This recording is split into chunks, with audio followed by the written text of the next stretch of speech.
Hello बच्चों, शिखर academy के official app पर आप सभी का बहुत बहुत स्वागत है। तो गुड इवनिंग सभी लोगों को।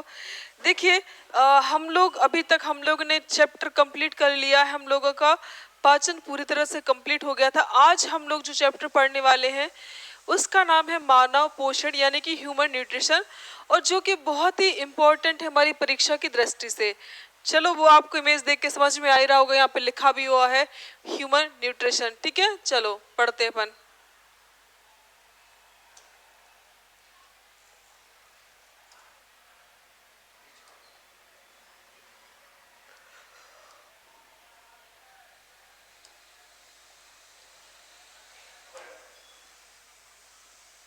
देखिएगा,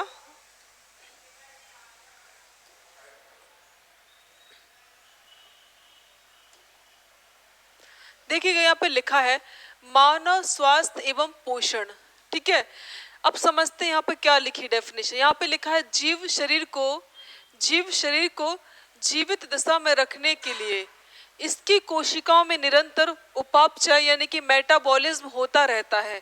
उपापचय में निरंतर प्रयुक्त पदार्थ या कच्चे माल अर्थात रॉ मटेरियल को जीव अपने बाहरी वातावरण से क्या करते हैं, ग्रहण करते या प्राप्त करते हैं। इसे जीव का पोषण कहते हैं। ऊर्जा उत्पादन वृद्धि एवं मरम्मत के लिए आवश्यक पदार्थ जीवों के पोषक पदार्थ न्यूट्रिएंट्स कहलाते हैं। कितनी अजीब डेफिनेशन लिख रही है ना ये किताब की जो लैंग्वेज।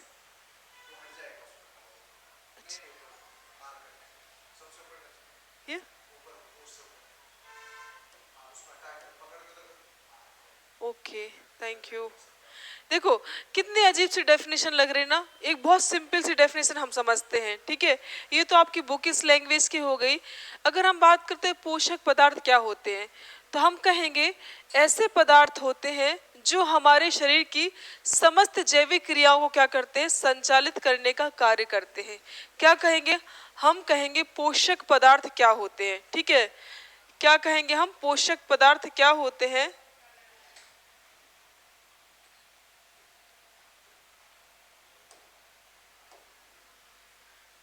तो यहाँ मैं आपको बताती समझाती हूँ पोषक पदार्थ क्या होते हैं। तो देखिएगा, पोषक पदार्थ ऐसे पदार्थ होते हैं, वे पदार्थ जो हमारे शरीर की समस्त जैविक क्रियाओं का संचालन करते हैं। क्या कहेंगे, ऐसे पदार्थ या वे पदार्थ जो हमारे शरीर की समस्त जैविक क्रियाओं का संचालन करते हैं, उन्हें हम क्या कहते हैं, पोषक पदार्थ कहते हैं।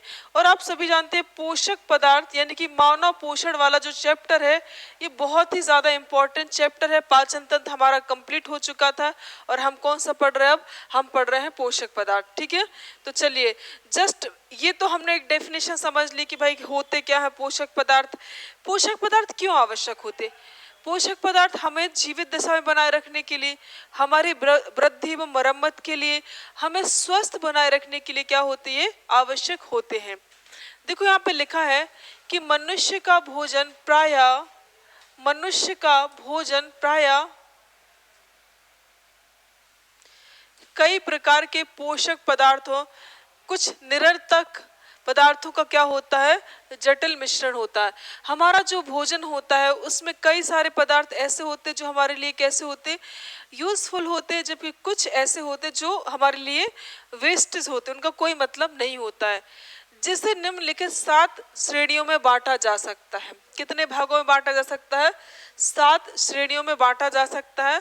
पहला होता है कार्बोहाइड्रेट्स, दूसरा होता है खनिज तत्व, तीसरा विटामिन, चौथा जल यानी कि पानी, पांचवा रेशा जिसे बोलते हैं हम फाइबर्स, इंग्लिश में क्या कहते हैं इसको, फाइबर्स, छठा प्रोटीन्स, और सातवां कौन सा है, वसा यानी कि फैट। इसको आप ऐसे भी डायरेक्ट याद कर सकते हो, कार्बोहाइड्रेट, प्रोटीन, वसा, विटामिन, खनिज, पानी और आपका रेशे यानी कि फाइबर्स। ठीक है, तो इस प्रकार से ये तो नॉर्मल सी बात हो गई। अब इसको आगे और हम समझते हैं। देखो, अब हम समझते हैं उपयोगिता के आधार पर। किसके आधार पर समझते हैं? उपयोगिता के आधार पर।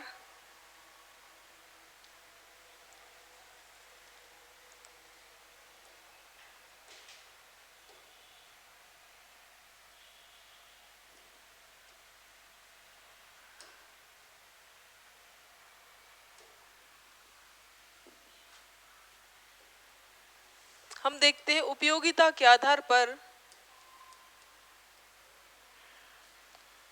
उपयोगिता के आधार पर पोषक पदार्थ को 4 भागों में डिवाइड किया जाता है। किसके? उपयोगिता के आधार पर पोषक पदार्थों को 4 भागों में क्या किया जाता है? डिवाइड या विभाजित किया जाता है। अब इनको समझते। सबसे पहले कौन सा होता है? सबसे पहला होता है ऊर्जा उत्पादक पदार्थ। पहला कौन सा होता है? ऊर्जा उत्पादक पदार्थ, जिसे इंग्लिश में कहते हैं एनर्जी प्रोड्यूसर।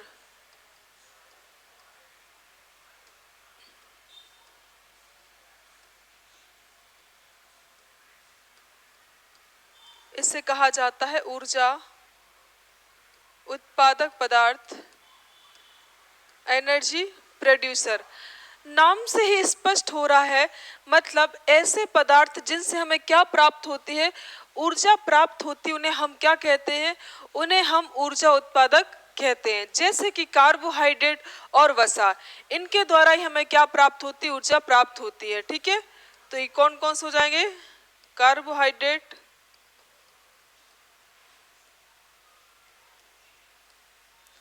और वसा। ये हमारे कैसे हो जाएंगे? ऊर्जा उत्पादक पदार्थ, अर्थात ऐसे पदार्थ जिनसे हमको ऊर्जा मिलती है। सेकंड वन अपना कौन सा हो जाएगा? दूसरा हमारा हो जाएगा निर्माण पदार्थ, जिसको इंग्लिश में कहते हैं बिल्डिंग सबस्टेंसेस।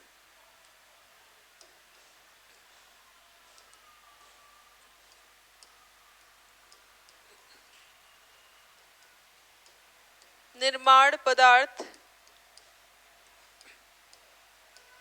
जिसको हम कहते हैं बिल्डिंग सबस्टेंसेस, मतलब ऐसे पदार्थ होते हैं जो हमारे शरीर का निर्माण करते हैं, हमारे ऊतकों की मरम्मत करते हैं। वो कौन से कहलाते हैं? निर्माण पदार्थ। और जो कि आपका होता है कौन सा? प्रोटीन, जो कि कौन सा हमारा? प्रोटीन होता है। ठीक है, अब थर्ड हमारा कौन सा हो जाएगा? थर्ड हमारा हो जाएगा उपापचय नियंत्रक पदार्थ। थर्ड कौन सा हो जाएगा? मेटाबॉलिक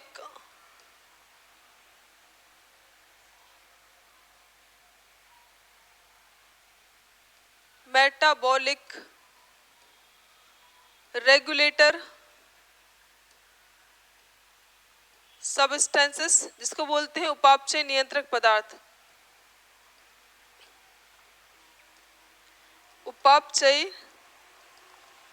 नियंत्रक पदार्थ अर्थात ऐसे पदार्थ जो हमारी मेटाबॉलिक प्रोसेस को क्या करते हैं?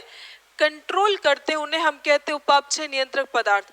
जैसे कि विटामिन्स, ठीक है, जैसे कि मिनरल्स। ओके, तो इसका आ जाएगा आपका विटामिन्स और मिनरल्स, जिसे बोलते हैं खनिज तत्व।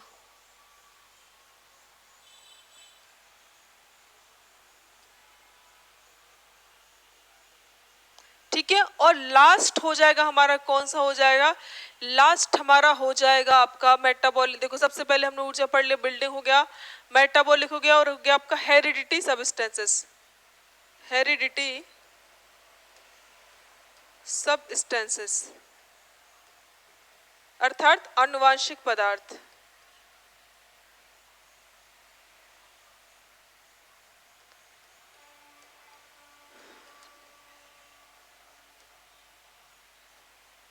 आनुवांशिक पदार्थ, और ये होते हैं आपके न्यूक्लिक अम्ल। न्यूक्लिक अम्ल यानी कि डीएनए और आरएनए। डीएनए और कौन सा हो जाएगा? आरएनए। तो क्या देखा भाई, हमने देखा उपयोगिता के आधार पर इनके on the basis of uses there are 4 types of nutrients. First one is energy producer, अर्थात ऊर्जा उत्पादक पदार्थ। मतलब ऐसे पदार्थ होते हैं जिनसे हमें क्या प्राप्त होती है, जिनसे हमको ऊर्जा प्राप्त होती है, उन्हें क्या कहते हैं? ऊर्जा उत्पादक पदार्थ कहा जाता है। कार्बोहाइड्रेट और वसा, ये क्या है? इसके एग्जाम्पल है। दूसरा हमने कौन सा देखा? हमने देखा निर्माण पदार्थ, जिसको हम क्या कहते हैं? Building substances. और मतलब ऐसे पदार्थ जो हमारे शरीर का निर्माण करते हैं, हमारे जो टिश्यू होते हैं उनकी मरम्मत करते हैं, जैसे कि आपका प्रोटीन। ठीक है। एंड थर्ड वन इज, तीसरा हमारा कौन सा है? मेटाबॉलिक रेगुलेटर, जिसे कहते हैं उपापचय नियंत्रक पदार्थ। अर्थात ऐसे पदार्थ होते हैं जो हमारी उपापचय क्रियाओं को नियंत्रित करते हैं, जैसे विटामिन और खनिज। ठीक है। और हमारा फोर्थ हो जाएगा आनुवांशिक पदार्थ, जिसको कहा जाता है हेरिडिटी सब्सटेंसेस कहा जाता है, जैसे न्यूक्लिक अम्ल हो गया, डीएनए, आरएनए। ये आपके कौन से हो जाते हैं? आनुवांशिक पदार्थ हो जाते हैं। क्लियर। फिर तीसरा पता हमारा कौन सा आ जाता है? तीसरा हमारा आ जाता है आवश्यकता के आधार पर पोषक पदार्थ। अब हम क्या पढ़ने वाले हैं? सॉरी, अब हम पढ़ने वाले हैं आवश्यकता के आधार पर पोषक पदार्थ। अरे ये तो सेव ही नहीं हो रहा है।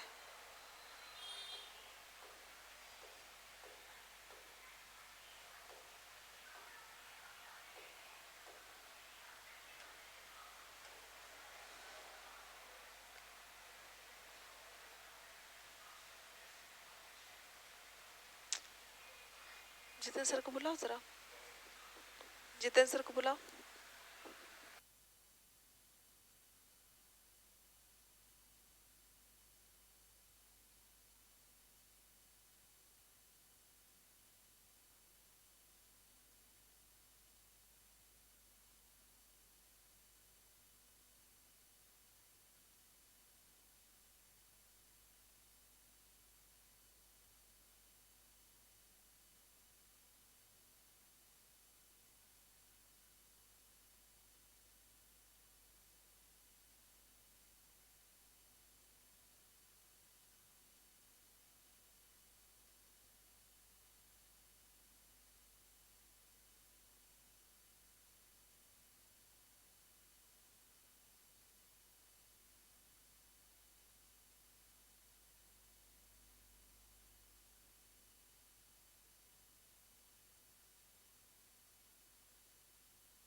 दूसरा हमारा कौन सा जाता है? दूसरा हम पढ़ने वाले हैं आवश्यकता के आधार पर। किसके आधार पर? आवश्यकता के आधार पर पोषक पदार्थ।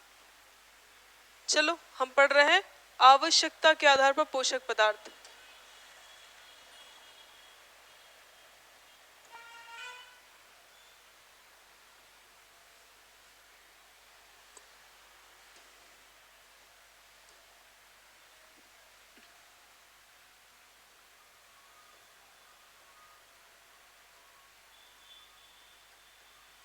आवश्यकता के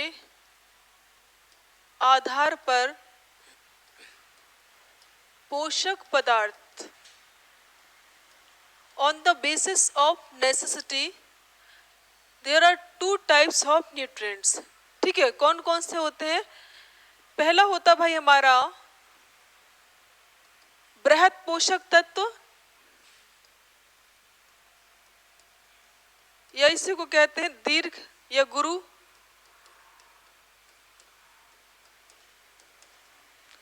गुरु पोषक तत्व, इसे कहते हैं इंग्लिश में मैक्रोन्यूट्रिएंट्स। क्या कहते हैं? मैक्रोन्यूट्रिएंट्स। तो देखो नाम से ही स्पष्ट हो रहा है, बृहत या गुरु पोषक तत्व, अर्थात ऐसे पोषक तत्व जिनकी आवश्यकता हमें बहुत अधिक मात्रा में होती है, उन्हें क्या कहा जाता है, उन्हें बृहत पोषक तत्व कहते हैं। जैसे कि कार्बोहाइड्रेट,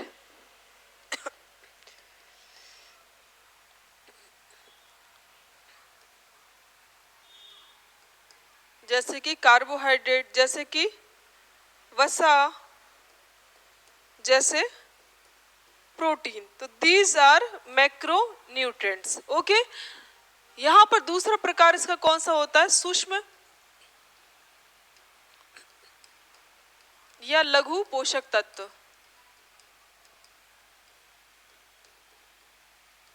इसको कहा जाता है माइक्रो न्यूट्रिएंट्स। ठीक है, माइक्रो मतलब क्या होता है, सूक्ष्म, अर्थात ऐसे पोषक तत्व जिनकी हमें बहुत कम मात्रा में जरूरत होती है, जैसे कि विटामिन, जैसे मिनरल्स यानी खनिज। ओके, तो क्या देखा भाई, हमने देखा, सबसे पहले हमने देखा कि पोषक पदार्थों को 7 भागों में डिवाइड किया गया, कार्बोहाइड्रेट, प्रोटीन, वसा, vitamin, minerals, water and fibre. ठीक है, उसके बाद हमने देखा कि उपयोगिता के आधार पर, ठीक है, जो पोषक पदार्थ होते हैं उनको 4 भागों में डिवाइड किया गया है। ऊर्जा उत्पादक, अर्थात ऐसे पदार्थ जिनसे हमें ऊर्जा मिलती है, जैसे कि कार्बोहाइड्रेट और वसा। सेकंड हमने देखा था निर्माण पदार्थ, जिसको बोलते हैं बिल्डिंग सबस्टेंसेस, अर्थात ऐसे पदार्थ जो हमारे शरीर की वृद्धि व मरम्मत के लिए कैसे होते हैं, आवश्यक होते हैं, जैसे कि प्रोटीन। तीसरा हमने देखा था इसमें आनुवांशिक पदार्थ, जिसे कहा जाता है हेरिडिटी सबस्टेंसेस। ठीक है, जैसे कि न्यूक्लिक अम्ल, डीएनए और आरएनए। और इसमें चौथा कौन सा होता है आपका, उपापचय नियंत्रक पदार्थ, जिसे हम कहते हैं मेटाबॉलिक रेगुलेटर कहा जाता है। और ये होते हैं हमारे विटामिन और खनिज। क्लियर यहाँ तक। अब हम क्या पढ़ रहे थे, हम पढ़ रहे थे आवश्यकता के आधार पर पोषक पदार्थ जो होते हैं हमारे, वो 2 प्रकार के होते हैं। भाई कौन कौन से 2 प्रकार हैं, पहला है बृहत पोषक तत्व, या इसी को हम गुरु पोषक तत्व भी कहते हैं, और इसे ही हम क्या कहते हैं, मैक्रो, इंग्लिश में क्या कहते हैं, मैक्रो न्यूट्रिएंट्स कहा जाता है, जिसे कार्बोहाइड्रेट, वसा और प्रोटीन, क्योंकि इनकी हमें अधिक मात्रा में क्या होती है, जरूरत होती है। दूसरा कौन सा हमारा, सूक्ष्म या लघु पोषक तत्व, जिसे बोलते हैं माइक्रो न्यूट्रिएंट्स कहा जाता है, अर्थात ऐसे पोषक तत्व जिनकी हमें कम मात्रा में जरूरत होती है, जैसे विटामिन और खनिज। क्लियर यहाँ तक।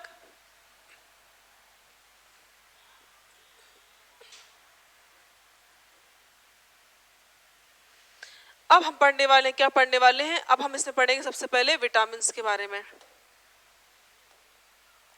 अब हम क्या पढ़ेंगे, विटामिन के बारे में हम पढ़ने वाले हैं। चलो तो विटामिन हेडिंग बना लेते हैं।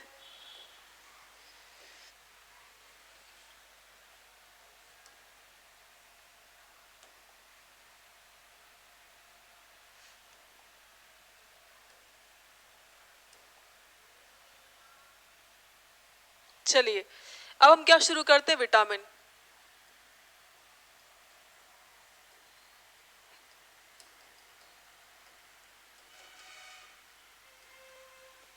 सबसे पहले हम समझते हैं विटामिन। देखो अभी रिसेंट में जो कांस्टेबल की परीक्षा हुई थी, उसमें पूछा गया था विटामिन की खोज सबसे पहले किसने की थी। रिसेंट में एमपीपीएस से पूछा गया है स्कर्वी रोग किस विटामिन की कमी से होता है। विटामिन एक ऐसा चैप्टर है जो समझ लीजिए एक कंपलसरी टाइप का होता है, हर एक एग्जाम में यहाँ से प्रश्न आते ही आते हैं। ठीक है, तो विटामिन के बारे में सबसे पहली बात समझते हैं हम कि विटामिन किस प्रकार के यौगिक होते हैं। तो ये कार्बनिक यौगिक होते हैं। इससे पहले एक और बात जान लेते हैं कि इन्हें क्या कहा जाता है, इन्हें सहायक आहार,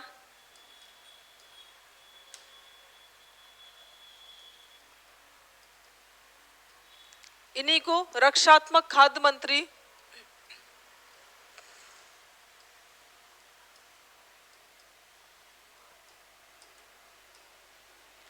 भी कहा जाता है,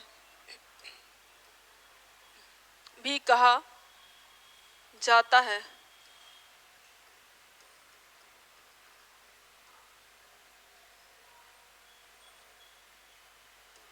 इन्हें सहायक आहार, इनको ही रक्षात्मक खाद्य मंत्री कहा जाता है।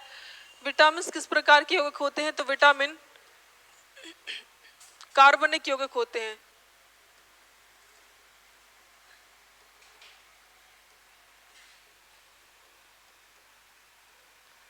यानी कि ऑर्गेनिक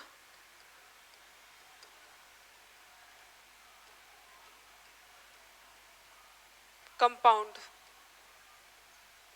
विटामिन कार्बनिक यौगिक होते हैं। देखो समझो ये क्या होते हैं, कई बार एग्जाम में पूछा गया किस प्रकार के यौगिक होते हैं, तो आप कहेंगे कार्बनिक यौगिक होते हैं।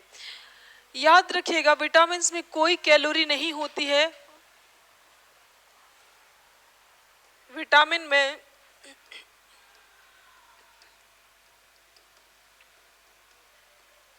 कोई कैलोरी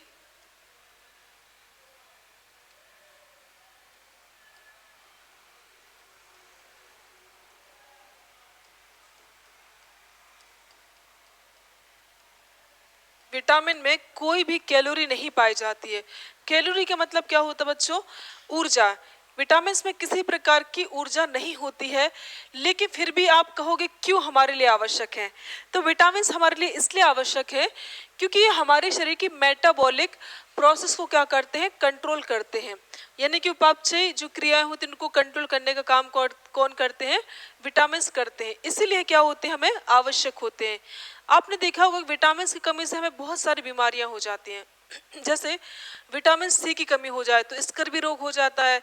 इसके अलावा इसकी कमी से घाव नहीं भरते, चोट वगैरह नहीं भरती है। विटामिन ए की कमी होने पर रतौंधी रोग हो जाता है ना? इसलिए क्या होती है? आवश्यक होते हैं। अगली फैक्ट इसमें याद रखिएगा, विटामिन की खोज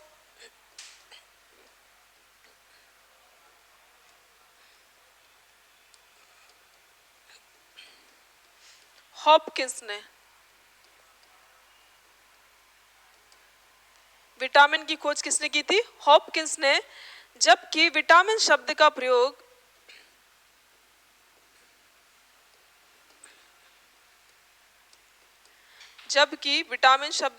सर्वप्रथम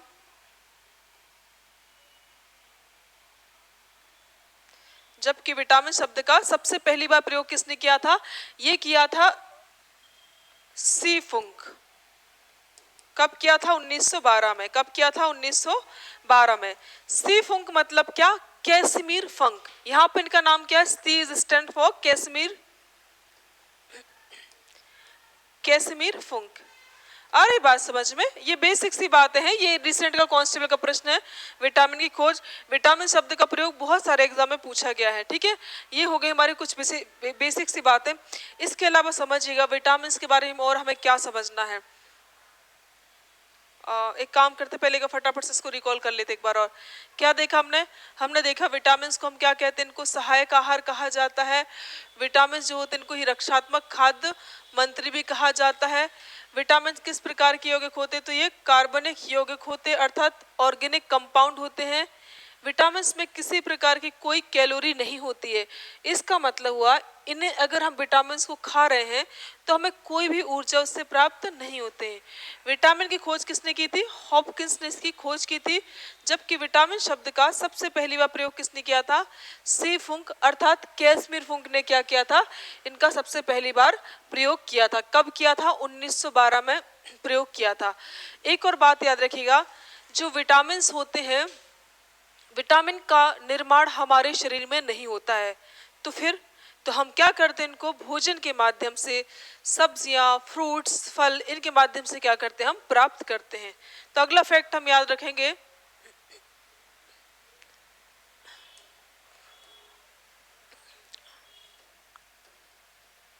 विटामिन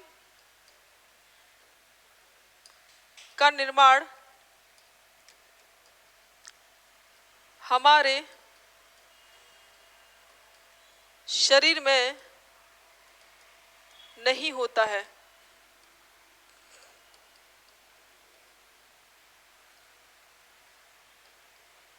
नहीं होता है। अपवाद मतलब क्या? एक्सेप्शन। ऐसे कौन से विटामिन है जिनका संश्लेषण या निर्माण हमारे शरीर में होता है? तो विटामिन डी एवं के। इनका निर्माण या संश्लेषण हमारे शरीर में हो जाता है। तो ये बहुत इंपॉर्टेंट बात थी ये। अब हम समझते हैं विटामिन जो होते हैं उनको घुलनशीलता के आधार पर कितने भागों में डिवाइड किया जाता है। बढ़े आगे।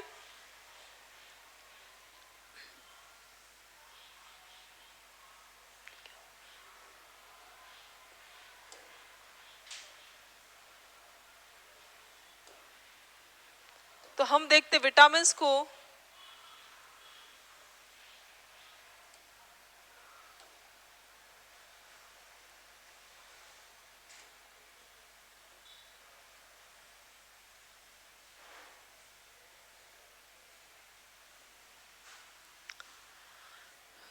को ये घुलनशीलता के आधार पर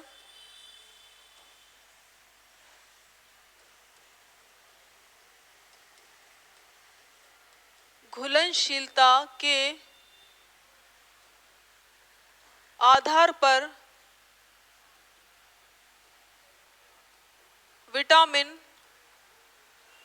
दो प्रकार के होते हैं। क्या? घुलनशीलता के आधार पर विटामिन दो प्रकार के होते हैं।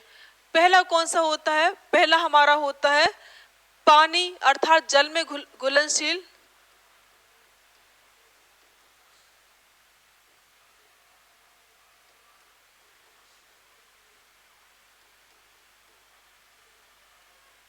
वाटर सोल्युबल विटामिन या वाटर, ठीक है, पानी में घुलने वाले। दूसरा है वसा में घुलनशील।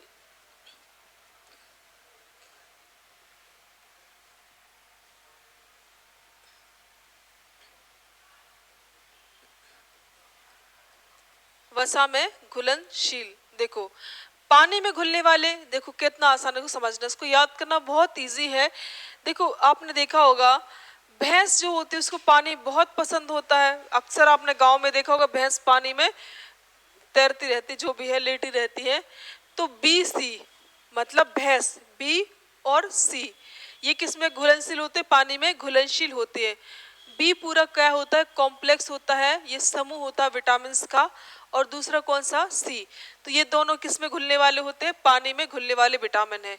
वसा में घुलने वाला कौन सा है? कीड़ा।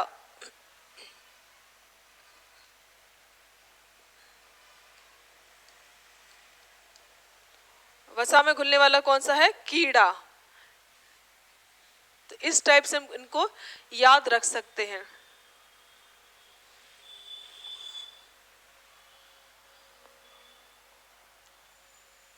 ठीक है, ये हो गया आपकी घुलनशीलता के आधार पर विटामिन यहाँ पर हो जाते हैं। आगे बढ़ते हम समझते हैं अपन। देखो यहाँ पर लिखे हैं, एक चार्ट दे रखा है, चार्ट आपको दे रखा है यहाँ पर, हेल्दी फूड विटामिन चार्ट दे रखा है। समझ में आ रहा होगा कि नहीं आ रहा, दिख रहा कि नहीं मुझे नहीं पता।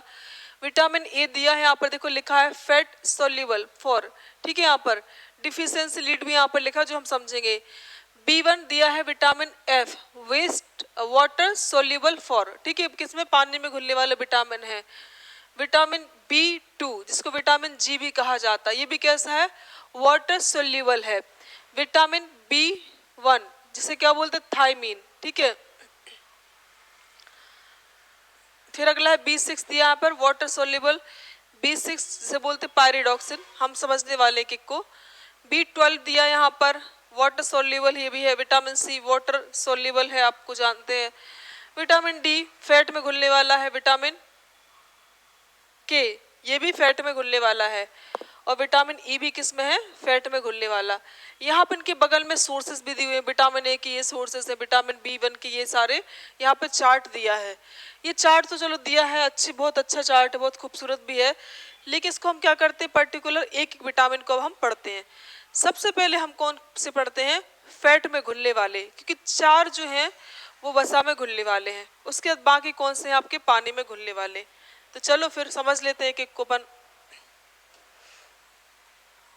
देखो यहाँ पर इनके सभी के केमिकल नेम दिए हुए हैं।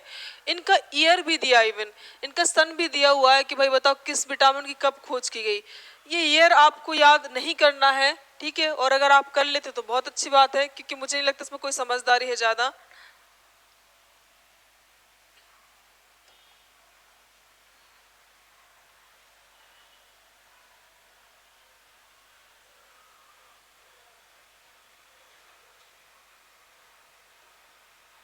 चलो अब एक एक को हम क्या करते हैं समझ लेते हैं।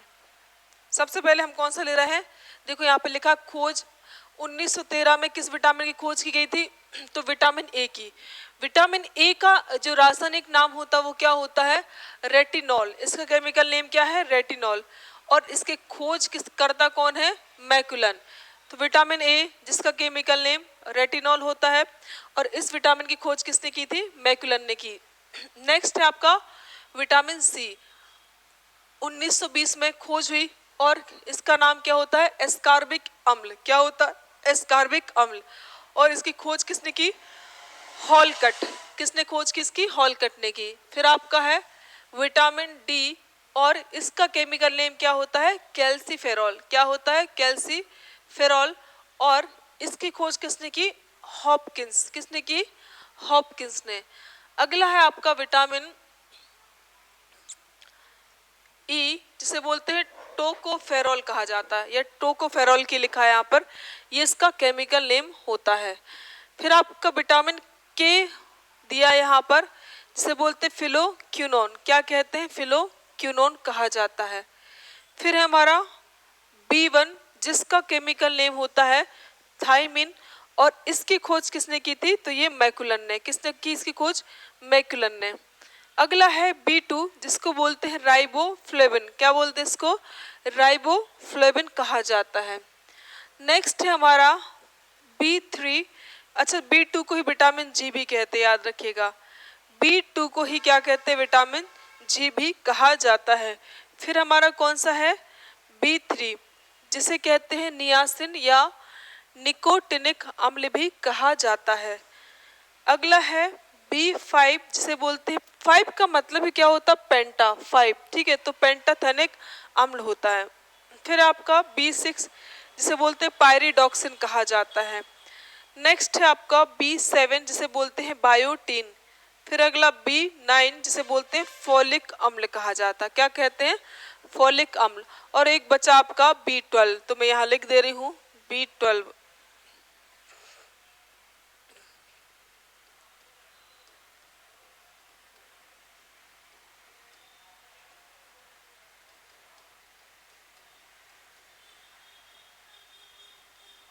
इसे कहते हैं साइनोकोबालामिन। क्या बोलते हैं, साइनोकोबालामिन इसको कहा जाता है। ठीक है,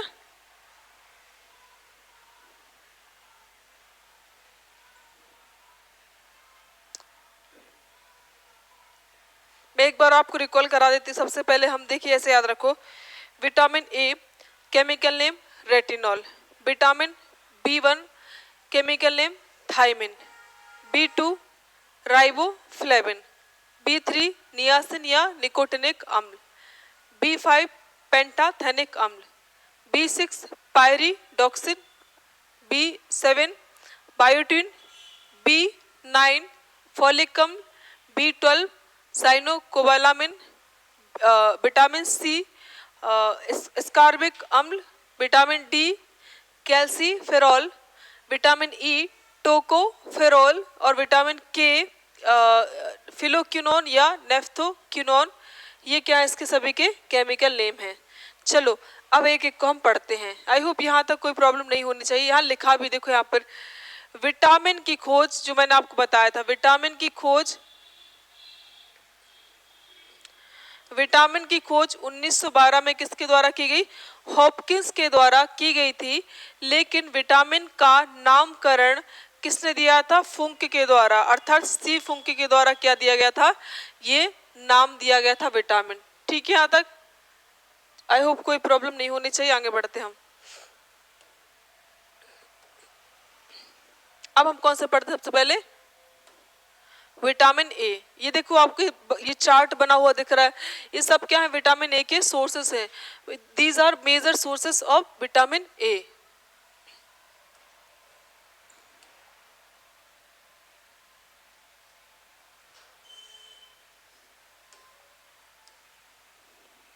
अब हम पढ़ रहे कौन सा, विटामिन ए हम पढ़ रहे हैं।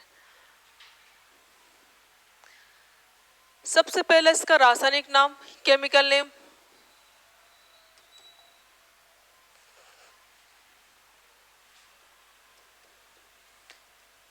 केमिकल नेम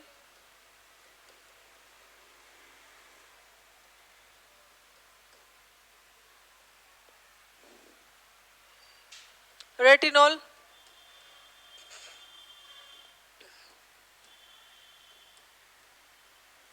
इसका केमिकल नेम क्या होता है? रेटिनॉल होता है। अगला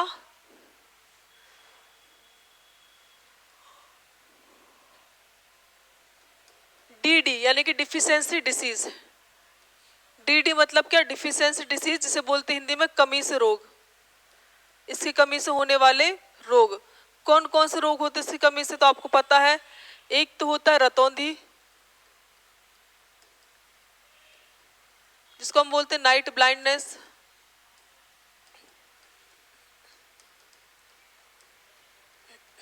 और दूसरा कौन सा होता है? जीरोफ्थेल्मिया।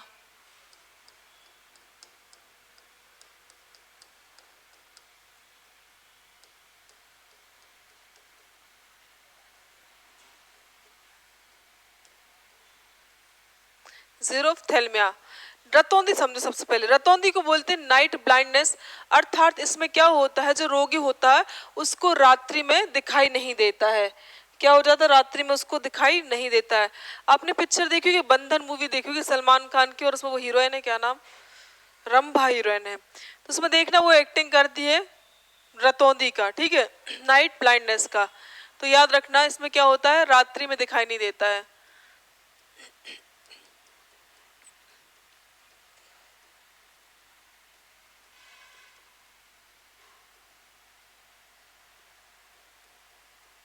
और जीरोफ्थेल्मिया इसे क्या कहते हैं? Dry eyes. इसे कहते हैं ड्राई आइज कहा जाता है, क्योंकि इसमें क्या होता है, जनरली आपने देखा हमारी आंखों में पानी होता है, तरल पदार्थ पानी पानी से दिखाई देता है, लेकिन जीरोफ्थेल्मिया में क्या होता है, आंखों का पानी सूख जाता है। आप देखेंगे इसकी इमेज आगे चलकर। फिर देखते हैं हम इसके सोर्सेस, स्रोत क्या है विटामिन ए के। तो बहुत फेमस है, स्लोगन चलता है, आम पपीता गाजर खाओ, अंधेपन को दूर भगाओ। क्या? आम पपीता गाजर खाओ,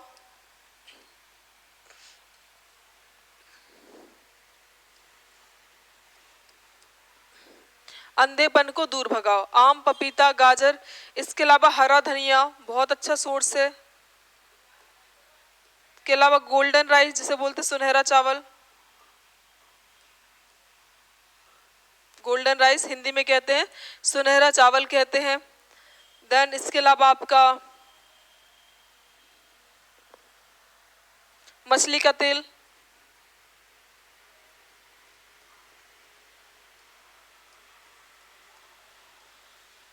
these are rich sources of vitamin A, ठीक है। आम पपीता गाजर हरा धनिया गोल्डन राइस मछली का तेल, ये बहुत अच्छे सोर्सेस किसके होते हैं? विटामिन ए के। यहाँ पे एक और प्रश्न बन जाता है, गोल्डन राइस क्या है? तो ये है एक जीएम फसल। अब बोलोगे जीएम फसल क्या होती है? इसको कहते हैं जेनेटिकली मॉडिफाइड क्रॉप कहा जाता है, ठीक है। ये अपने आप में चैप्टर है, मतलब इन फसलों को क्या करते हैं, इसमें एक दूसरे क्या होता है, जीन्स इसमें प्रविष्ट कराकर तैयार किया जाता है इनको, ठीक है। अब मैं और फैक्ट आपको बताते संबंधित, तो चलो आगे बढ़ते हैं। देखो यहाँ पे लिखा है विटामिन ए की कमी से कौन सा रोग होता है? रतौंधी होता है। और कौन सा होता है? जीरोफ्थेल्मिया। जीरोफ्थेल्मिया ये दिखाई दे रहा है आपको, इस तरह क्या होता है, आंखें लाल लाल से अब दिख रहा है, इसमें पानी क्या हो जाता है, सूख जाता है। इसी को क्या बोलते हैं? ड्राई आइस कहा जाता है, जीरोफ्थेल्मिया।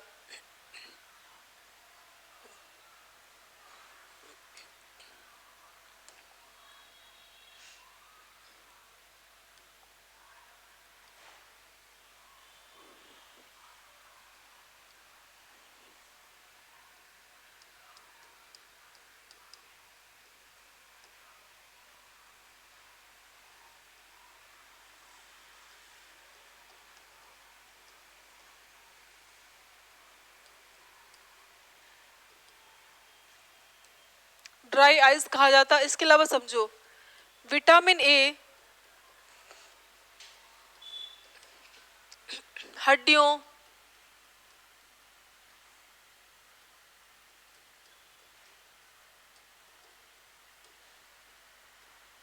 त्वचा, विटामिन ए हड्डियों, त्वचा,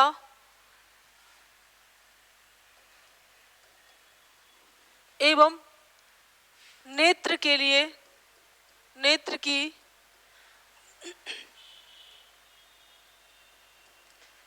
प्रतिरोधक क्षमता बढ़ाता है, या आप कह सकते हैं नेत्र के लिए बहुत अच्छा होता है।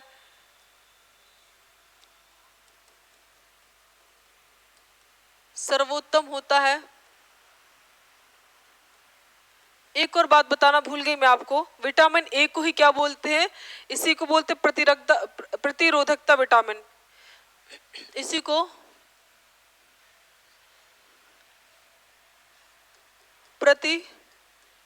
यह संक्रमण रोधी विटामिन, इसी को संक्रमण रोधी विटामिन कहा जाता है। क्या, विटामिन ए को ही हम क्या कहते हैं, इसको संक्रमण रोधी विटामिन कहते हैं। मतलब ये हमारी क्या करता है, जो इन्फेक्शन होता है उनसे क्या करता है, सुरक्षा करता है, इन्फेक्शन से क्या करता है, सुरक्षा करता है, इसीलिए इसे क्या बोलते हैं, संक्रमण रोधी विटामिन भी कहा जाता है। इसके अलावा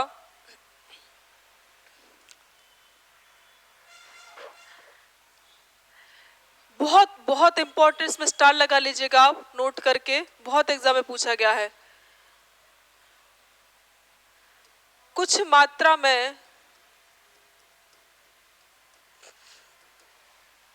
मात्रा में विटामिन ए का संचय यानी कि स्टोर लिवर में होता है, लीवर में होता है। और लीवर मतलब क्या, यकृत, जो कि मानव शरीर की क्या है, सबसे बड़ी ग्रंथि या ग्लैंड होती है।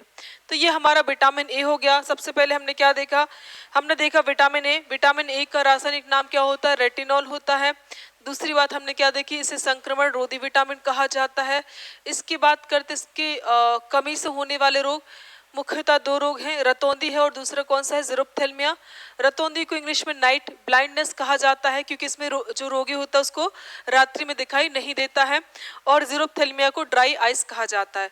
दूसरा यहाँ से बनते इसके सोर्सेस, बहुत इंपॉर्टेंट, आम, पपीता, गाजर, हरा धनिया, क्या बोलते हैं आपका गोल्डन राइस हो गया, हमारा मछली का तेल, ये सभी क्या होता है, इसके बहुत अच्छे सोर्सेस होते हैं। इसके अलावा हरी सब्जियां भी इसकी अच्छी सोर्स होती है।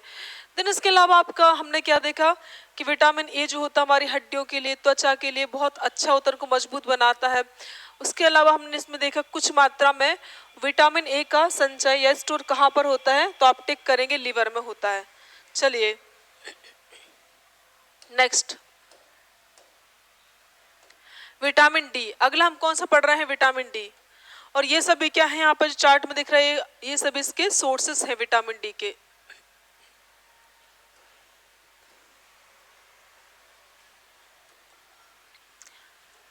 विटामिन डी को क्या कहा जाता है, सनशाइन विटामिन कहा जाता है। इसे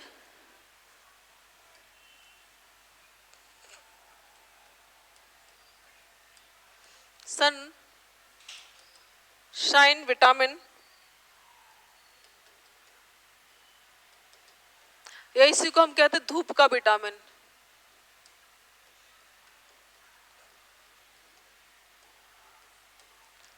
विटामिन डी को कहा जाता है सनशाइन विटामिन कहा जाता है। इसको ही हम क्या कहते हैं, इसको धूप का विटामिन भी कहते हैं। अब सुनिएगा, विटामिन डी जो होता है इसका केमिकल नेम CN मतलब केमिकल नेम क्या होता भाई, कैल्सीफेरॉल। कैल्सीफेरॉल क्या होता है, इसका रासायनिक नाम होता है। देन हम देखेंगे DD यानी कि डिफिशियंसी डिसीज, अर्थात कमी से होने वाले रोग। तो एक होता आपका कौन सा होता है, रिकेट्स, जिसे कहते हैं सूखा रोग, और दूसरा होता ऑस्टियोमलेशिया।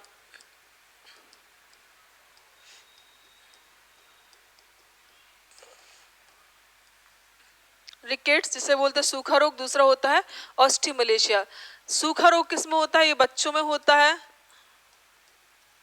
किसमें होता है, बच्चों में होता है। जबकि ऑस्टियोमलेशिया किसमें होता है, वयस्क। वयस्क मतलब क्या, एडल्ट। एडल्ट, ठीक है। सुनेगा।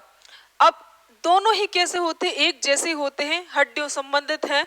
दोनों में होता क्या है, एक बच्चे में होता है, किस में होता है, वयस्क में होता है। ये आगे चल के अपन इमेज में समझने वाले हैं।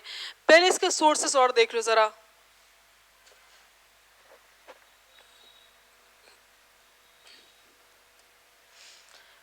तो पहला तो वही धूप, सनलाइट। दूसरा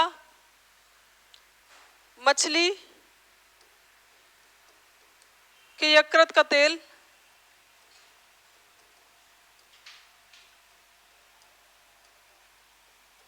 लीवर क्वाड ऑयल, ठीक है, मछली के यकृत का तेल। फिर मटर, कलेजी, मटर, कलेजी, पनीर, ये सभी क्या होते हैं, विटामिन डी के बहुत अच्छे सोर्स होते हैं, ठीक है। क्या कहते हैं इसको भाई, इसको सनशाइन विटामिन कहते हैं, अर्थात धूप का विटामिन कहा जाता है इसको। इसका जो केमिकल नेम होता है वो क्या होता है, कैल्सीफेरॉल होता है। और इसकी कमी से रिकेट्स और ऑस्टिमुलेशिया नामक बीमारियां होती हैं। सोर्सेस काफ़ी ज़्यादा इंपॉर्टेंट है, तो आपको ये सभी याद रखने हैं। अगली बात इसमें क्या याद रखनी है अपन को, बताती हूँ मैं आपको। देखो, आप देख रहे हैं यहाँ पर ये नॉर्मल लेग्स हैं और ये कौन से हैं, रिकेट्स, ठीक है। रिकेट्स में इस टाइप से क्या हो जाता है, अगर इस टाइप से किसी के लेग्स हो जा रहे हैं, यहाँ से हड्डी कमजोर हो जा रही हैं, तो उस कंडीशन को हम क्या कहते हैं, रिकेट्स, अर्थात सूखा रोग कहते हैं, जो कि किस में होता है, बच्चों में होता है। यही देखिएगा आप ऑस्टिमुलेशिया, जब वयस्क में ऐसे हो जाता है, पैर ऐसे होते मुड़ जाते हैं, ठीक है, तो इसे क्या बोलते हैं, ऑस्टिमुलेशिया, या इसी को बोलते हैं एडल्ट रिकेट्स कहा जाता है। क्या कहते हैं इसको, एडल्ट रिकेट्स कहा जाता है, ठीक है। इसके अलावा इसमें थोड़ी सी बात और देख लो।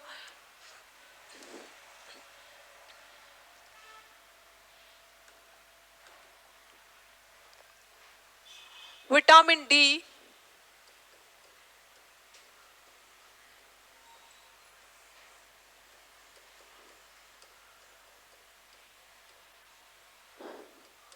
कैल्शियम एवं फास्फोरस, विटामिन डी, कैल्शियम एवं फास्फोरस हड्डियों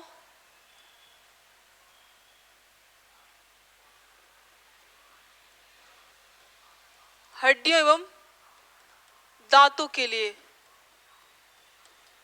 दांतों के लिए कैसा होता है, बहुत ही अच्छा होता है। अगर आपको अपनी हड्डियों को क्या करना है और दांतों को मजबूत करना है, तो पर्याप्त मात्रा में क्या लीजिए, विटामिन डी, कैल्शियम और फास्फोरस, इनका क्या करिए आप, सेवन करिए, तो आपकी हड्डियां दांत मजबूत रहेंगे, ठीक है। तो ये कौन सा हो गया आपका, विटामिन डी। यहाँ पर एक और बात याद रख लो, इनके केमिकल नेम। और D2 और D3 आप महिला बाल विकास पर्यवेक्षक की प्रश्न देखिएगा, उससे पूछा गया था। D2 का केमिकल नेम होता है आर्गो कैल्सीफेरॉल,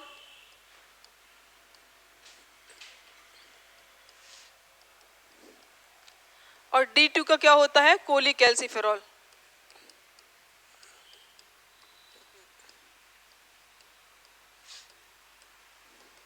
कोली कैल्सीफेरॉल, ये क्या होते हैं, इनके केमिकल नेम होते हैं।